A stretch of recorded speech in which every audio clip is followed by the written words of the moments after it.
అధ్యక్ష, గౌరవ ముఖ్యమంత్రి గారు శాసనసభలో దొంగతనం చేసిన వాళ్ళు ఏ రకంగా భయపడుతున్నారో చూడండి అధ్యక్ష.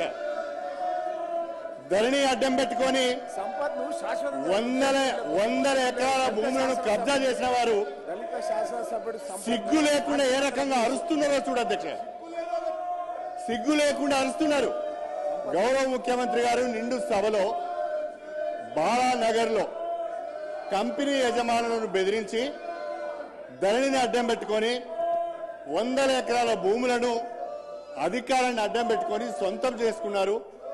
స్వయంగా ఒక మాజీ మంత్రి ప్రస్తుత ఎమ్మెల్యే పేరు తీసుకొని వారి బంధువులు ఈ రకంగా చేశారని చెప్పి ముఖ్యమంత్రి గారు సభ దృష్టికి తీసుకువచ్చి మీ ద్వారా హౌజ్ కమిటీ వేయాలని వారు ప్రతిపాదిస్తే సిగ్గు లేకుండా అరుస్తున్నారు అధ్యక్ష. నిజంగా నీకు నిజాయితీ ఉంటే, నిజంగా మీరు తప్పు చేయకపోతే హౌజ్ కమిటీకి ఒప్పుకోవాలని నేను చెప్పి కోరుతున్నా. దయచేసి మీరు తక్షణమే హౌజ్ కమిటీ వేయాలి అధ్యక్ష. ఇంకొక విషయం, సభ్యులు ప్రవర్తిస్తున్న తీరు అధ్యక్ష, రాష్ట్ర ప్రజలు గమనిస్తున్నారు.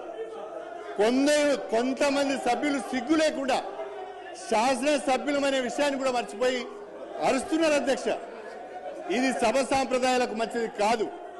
దయచేసి వాళ్ళను మీరు నియంత్రించండి. అదేవిధంగా ముఖ్యమంత్రి గారు కోరిన విధంగా హౌజ్ కమిటీకి మీరు అనుమతి ఇవ్వాలని చెప్పి మిమ్మల్ని అభ్యర్థిస్తున్నారు అధ్యక్ష.